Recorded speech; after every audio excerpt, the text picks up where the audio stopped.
Melissa Marcum, and I'm thrilled to welcome you to Zodiac Zone.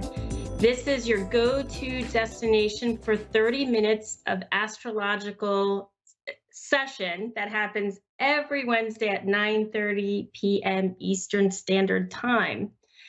And so this is my first show. So I'm going to explain a little bit about myself. I'm a seasoned evolutionary vibrational astrologer. Try saying that 5 times really fast. So what my mission is to guide my clients in understanding really what their soul purpose is. Because we all want to know, why are we here? um, and what ignites us to our highest vibration, and also really what brings us true happiness. So let's dive into the format of our show. First, we'll explore the astrological highlights of this week. Then I'll be conducting live readings on air. And to top it off, during the last week of each month, I want to feature a special guest who will enlighten us about their unique modality. And in some cases, there is some correlation with astrology. So sit tight and prepare for an enriching journey through the stars. So, what's going on this week? Well, it is Mercury retrograde. It happened on Monday. And every time I talk about Mercury retrograde, people seem to freak out because they're like, oh my gosh, retrograde, I'm, losing my mind. I can't communicate. And when is this going to be over? So typically, Mercury retrogrades last about 3 weeks. Um, and Mercury represents the third house. So it's all about communication, mind, short travel, anything like that. If you're experiencing anything like that this week, as far as just being completely confused, having any type of disruption, misunderstanding with maybe your partner or, somebody at work, any delays, mechanical failures, or any other glitches, just don't take it that seriously. Just say to yourself, you know what? We're in a retrograde, so I'm not going to freak out about this. And really, not all Mercury retrogrades are negative. I believe that it's time when we have retrogrades, it's time for reflection, revision, and reassessment. It's really time for us to slow down, to review plans, maybe pay closer attention to detail, and to look at some of the time to take precautions, such as maybe double checking information. I would say also avoid making major decisions or signing contracts. And I know sometimes that's hard because if we have jobs and, a decision has to be made, but if you can all avoid it, it's really best, because communication can sometimes, people may not hear exactly what you say and might not take it in a way that you meant it. So that's what I tell most of my clients. It really helps to mitigate the problem. And I would say, because this Mercury retrograde is in Aries, it's the fire sign, just slow the bleep down, I mean, just take it as, you know what? I'm not in a rush. I'm not going to, I'm not going to freak out if I don't get this done. I'm just going to be zen. I'm just going to slow down. And I know that I'm not going to take this so seriously that it's going to freak me out. And I'm just going to take a breath. So that is my suggestion for Mercury retrograde. It goes on till about April 25th, which seems like a long time, but I mean, it's 3 weeks. So just just kind of cool your jets for the next 3 weeks and just, you know, kind of be chill and you're going to be okay. Um, Another thing that I wanted to mention is on April 7th, Venus enters Aries, which for some of us in my chart, I have Venus in Aries. So to me, it will probably ignite that. And so let's talk about some of the positives and negatives when Venus is in Aries. Um, from a positive perspective, it's, you know, very passionate in pursuit of love and relationships. You know, Aries are very bold, confident in their self-expression. And when it goes into Venus, it's, you know, it could be sudden attractions. I always say with Aries and Venus, or Venus, I'm sorry, Venus and Aries is you can fall in love really fast and you can fall out of love really fast. It can create spontaneity, excitement, and really heightened by physical attraction. Some of the negatives include impulsiveness, making quick decisions, and it could affect your money. You know, maybe just kind of revisit if you need something as far as something material, you know, kind of, you know, think about it. Do I really need this? Um, it could be a tendency towards selfishness or self-centeredness, difficulty in compromising or considering others' perspectives, and a need for patience and temperance to avoid rash action or words. So, another thing with all of this energy going around and being kind of fast paced, you know, probably don't make rash decisions, big life-changing decisions. I would say kind of like think about it over these next few weeks and revisit it.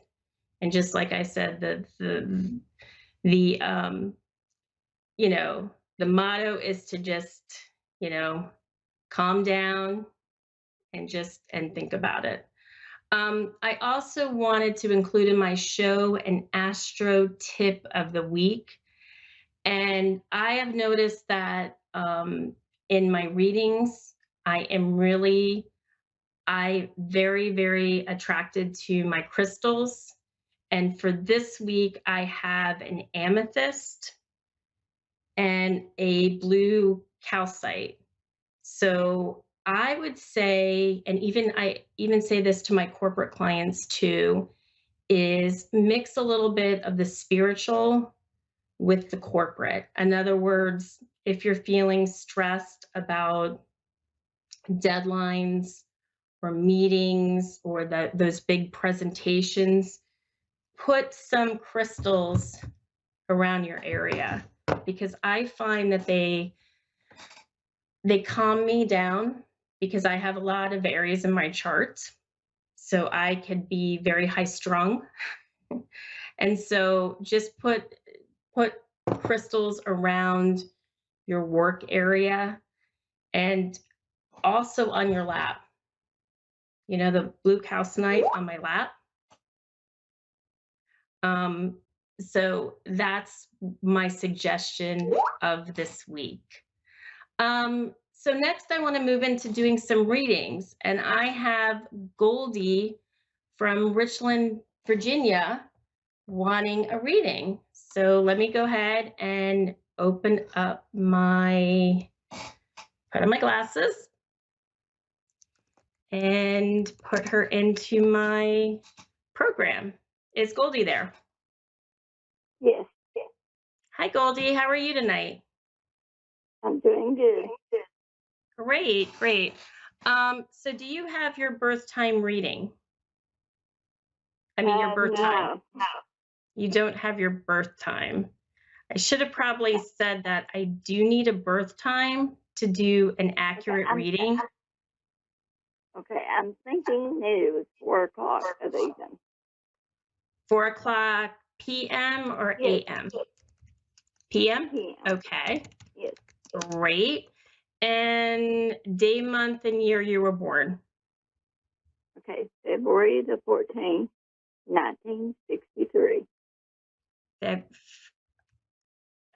Valentine's Day, 1963? Yes. The city and state? Grande, Virginia. Grande? Is it spelled that way? Granby? It's Grundy.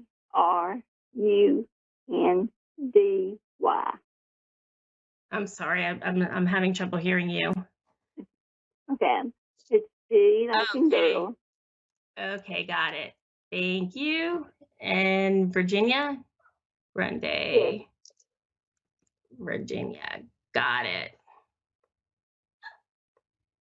Okay, here we go. Okay, like I said, I'm a evolutionary vibrational astrologer. So I'm going to look at the elliptical points in the sky called the lunar nodes, and they are very karmic. And so I'm going to say what it means, and then I'm going to interpret it. Like I'm going to say what house it's in and what it means, and then I'm going to interpret it.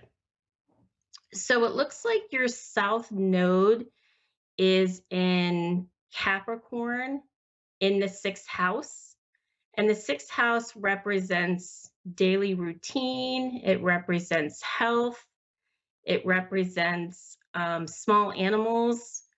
It could represent, over 20, 30 things, but I just kind of give like the general what it could mean. But really what I focus on is health and routine.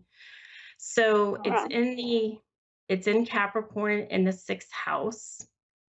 And your north node is in Cancer in the 12th house. So what that means, Goldie, is you're the type of person, first of all, any south node in Capricorn is a very, very hard worker. Okay. Work means Yeah. something to you. And you're very Yes. organized. Yeah. Would you say that? Is that how you are? Oh, yes. All the time. Yeah. So in this lifetime, and also your nose is in retrograde.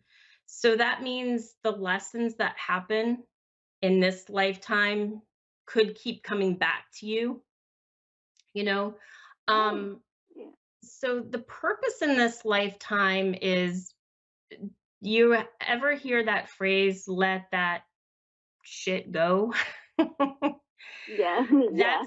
Yeah. That's what a north node in the 12th house. And really it's about you getting into the emotional side of who you are. Like it's not all about work and organization. It's that balance of work and family, and Yeah. really getting into that emotional, spiritual side of who you are. When you get into that, that is where you're going to find your chi, your happiness. Otherwise Yeah. you're going to be the type of person that's always worrying, right? Oh, That's yes. always Yes. working, that's always wondering, okay, when is this going to stop? Because I Oh, can't do yes. this anymore, you know? Yeah.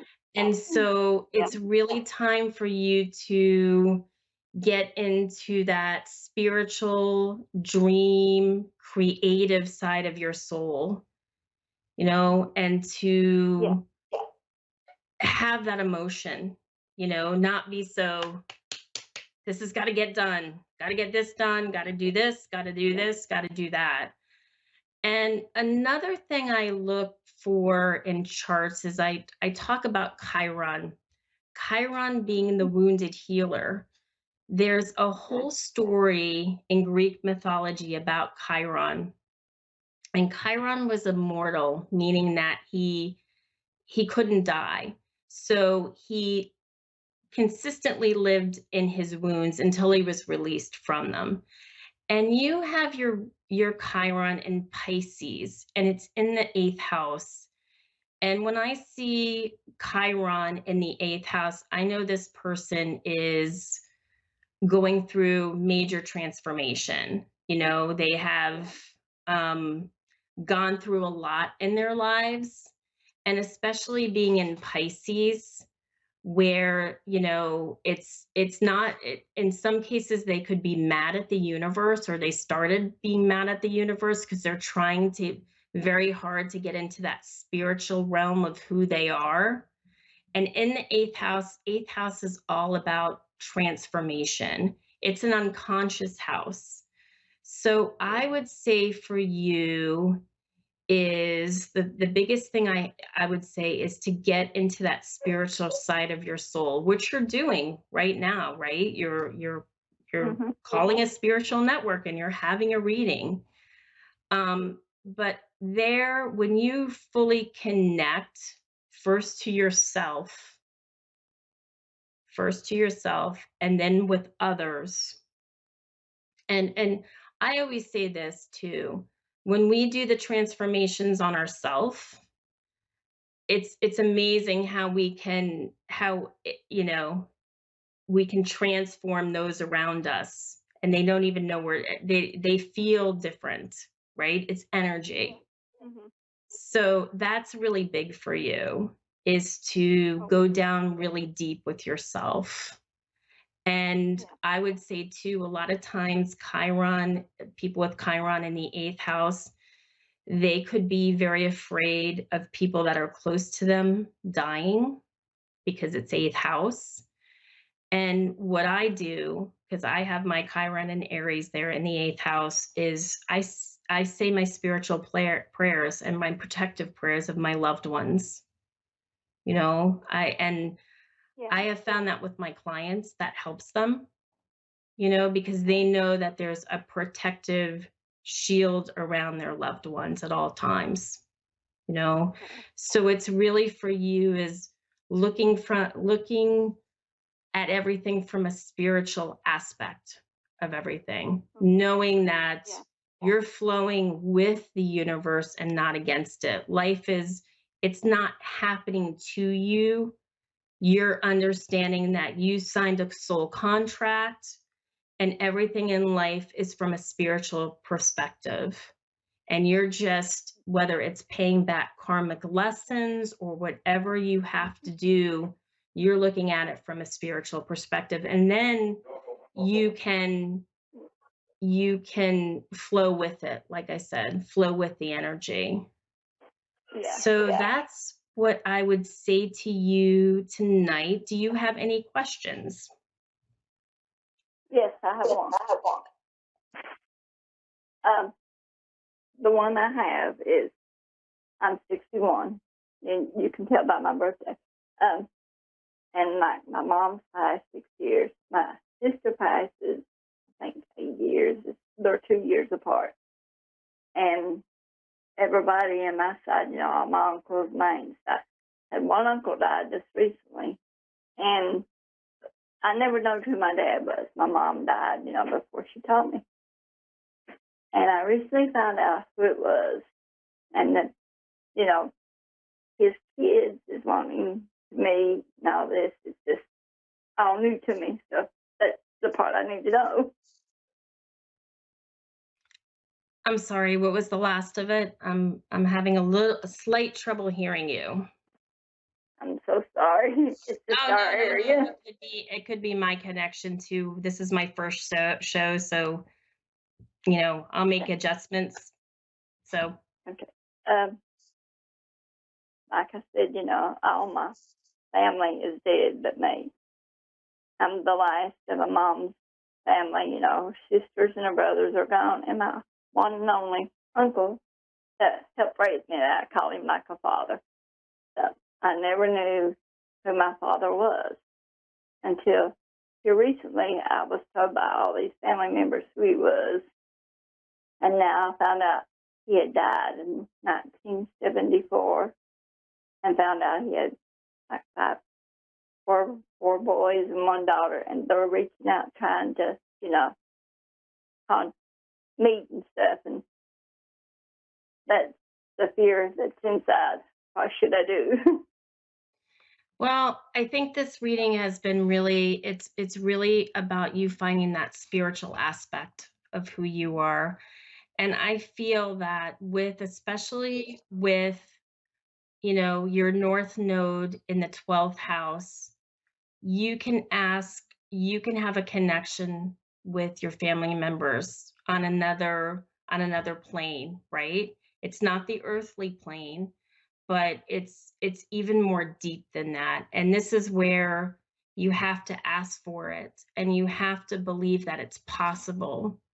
We can manifest anything that we want and connect to anything we want, but first we have to believe it first, you know?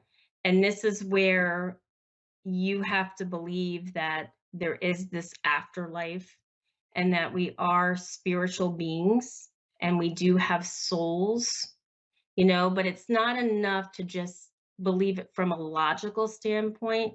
You have to believe it in your body and in your emotion. And that's what your chart says, because your chart is a north node in the 12th house in Cancer. So for you, it's a very emotional experience.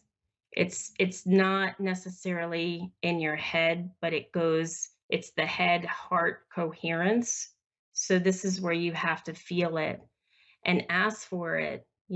Dear higher self, dear universe, I want to have a connection to my father. I want to have a connection to my family.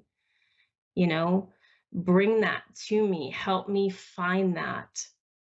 I feel like we're beings that we almost think it's wrong to ask for what we want, right? Because we've been so conditioned on this third dimensional reality of this is all that there is. And no, you can't ask for that because that might be selfish or self serving. And it's not.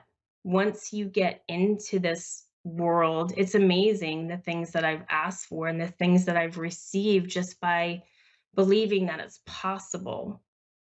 And that's why I'm saying that for you, I would say start by creating an altar with all, the crystals and pictures of your loved ones. And you're going to go there twice a day. You're going to go there in the morning when you first get up, and you're going to ask, to meet them and to have a connection with them, a spiritual connection with them.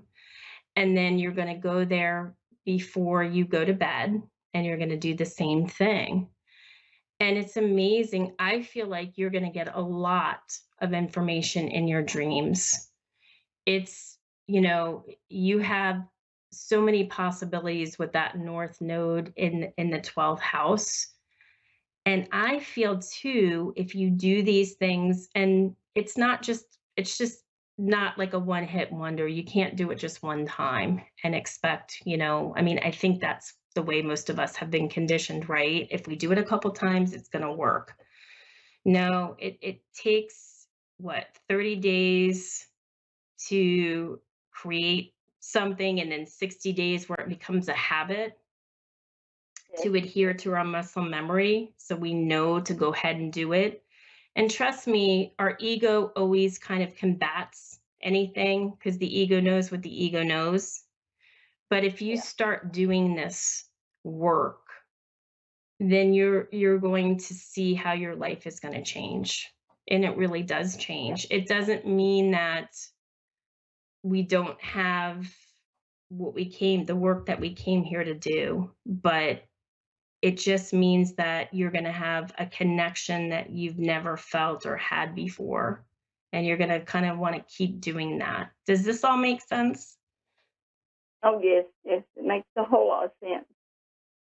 Yeah. And I just feel that, and we're never too young and we're never too old to do these things. No. And you're, um, because I think you just turned 61, correct? Yes, yes, yes. Right. Okay, so you just went through your Saturn return, or, so Saturn return, what happens is, for the first 28 to 30 years, we have one cycle, and then we shift from 58 to 60 is our second cycle. So this could be a completely different cycle for you. And I believe that you will have a relationship with your father. Absolutely. And I did. a spiritual relationship. Yeah, I So think so too. thank you so much for calling. And I appreciate you being my first caller on my first show.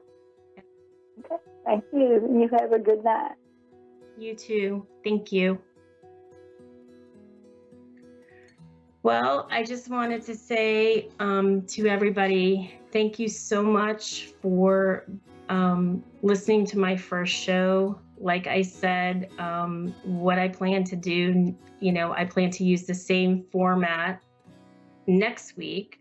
I'll probably open it up to 2 callers next week, but I just wanted to kind of showcase what I do in readings. I really look at, like I said, the nodes, which are elliptical points in the sky. They're very karmic. We come in from the south node, and the whole purpose in this lifetime is to get to our north node, which only there we're going to find true happiness and purpose.